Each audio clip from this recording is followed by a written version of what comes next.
Israel-Gaza Iran War News Live Update. Iran's president and foreign minister die in chopper crash amid Mideast tensions. The Islamic Republic lost two key leaders Monday after their chopper crashed in fog, putting the Middle East in turmoil. Supreme Leader Ayatollah Ali Khamenei, who controls the Shiite theocracy, promptly designated a little-known vice president as caretaker and declared the government remained in control, but the fatalities were another blow to a country under siege at home and abroad. Iran has not claimed sabotage for the helicopter crash in high terrain amid a sudden, heavy fog. Businesses and schools opened in Tehran on Monday.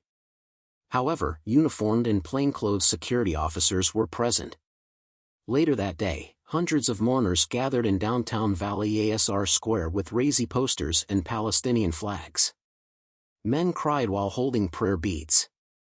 A group of black shadow-wearing women held images of the deceased leader.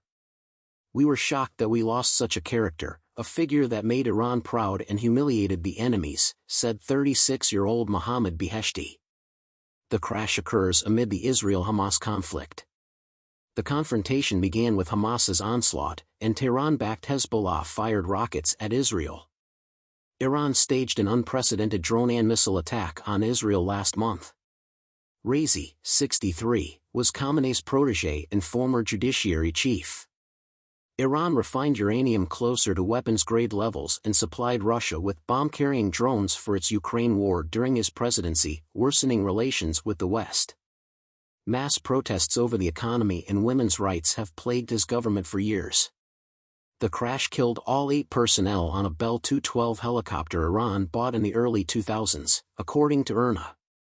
IRNA said that Iranian Foreign Minister Hossein Amir Abdullahian, the governor of East Azerbaijan, a senior Tabriz cleric, or Revolutionary Guard officer, and 3 crew members died.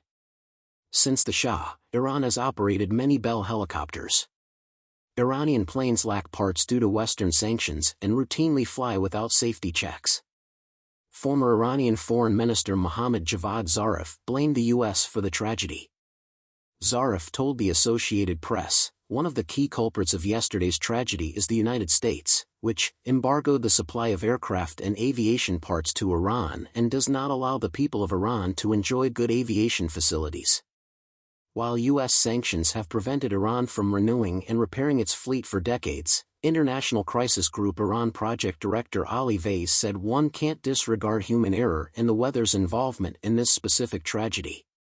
Richard Abalafia, an aircraft analyst and consultant, said Iran may be buying parts on the underground market but questioned if it can maintain older helicopters safely. Black market parts and local maintenance capabilities aren't a smart mix, he said. Syrium reports 15 Bell 212 helicopters with an average age of 35 years registered in Iran, which may be in operation or storage. Iranian state TV did not immediately explain the crash in East Azerbaijan. IRNA video shows the crash location in a steep valley in a lush mountain range. Defense Secretary Lloyd Austin said the U.S. is monitoring the very terrible helicopter crash but does not know its cause. He stated, "I don't necessarily see any broader regional security repercussions at this moment in time." White House National Security spokesman John Kirby said Razi's killing is unlikely to affect U.S.-Iran ties or Iran's support of Hamas, Hezbollah, and the Houthi rebels. "We have to presume that the Supreme Commander makes these decisions and, as he did in the last so-called election, stack the deck with only candidates who fit his mandates," Kirby added. He called claims that U.S. sanctions caused the disaster baseless, adding, "Every government, no matter who they are, has a responsibility, their own responsibility to maintain the safety and reliability of its equipment." As per the Constitution, Khamenei has appointed the first vice president, Mohammad Mokber, as caretaker. IRNA announced a June 28 successor election. State TV announced Razi's funeral on Thursday in Mashhad, his hometown, and additional funerals on Tuesday. It stated Iran's nuclear negotiator Ali Bagheri Khani will be acting foreign minister. Allies offered condolences after Iran confirmed no survivors. Indian Prime Minister Narendra Modi wrote on X that his country stands with Iran in this moment of sadness. In a Kremlin statement, Putin called Razi a true friend of Russia. Erdogan, Xi Jinping, and Assad also conveyed condolences.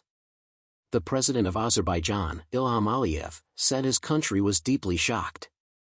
Raisi was returning Sunday from inaugurating a dam with Aliyev on Iran's border with Azerbaijan when the tragedy occurred. The death shocked Iranians, and Khamenei ordered 5 days of mourning.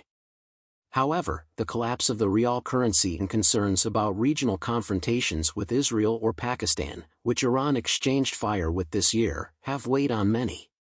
He attempted to carry out his duties well, but I don't think he was as successful as he should have been, said 53-year-old Tehran resident Maruz Mohammadi-Zadeh. Khamenei said Iran's government would continue regardless, but Raisi's death raised the question of what would happen once the 85-year-old supreme leader resigns or dies. His office has last authority in all state decisions, and only 2 men have held it since the 1979 Islamic Revolution. Raisi was considered. Mojtaba, Khamenei's 55-year-old son, was the sole other candidate. The revolution removed the hereditary Pahlavi monarchy of the Shah, raising concerns about a family member taking the role.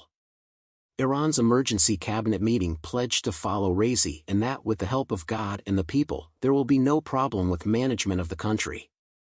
Raisi won Iran's 2021 presidential election with the lowest turnout ever. U.S. sanctions included his role in the 1988 execution of thousands of political detainees at the close of the horrific Iran-Iraq War. For years, the country has seen mass protests. Detained for her hijab, Mahsa Amini died in 2022. Following the protests, a months-long security operation killed over 500 and arrested over 22,000. A UN panel judged Iran guilty of physical violence that killed Amini in March. Second Iranian president to die in office. A bomb killed President Muhammad Ali Rajai in 1981 during the turbulent days after the Islamic Revolution.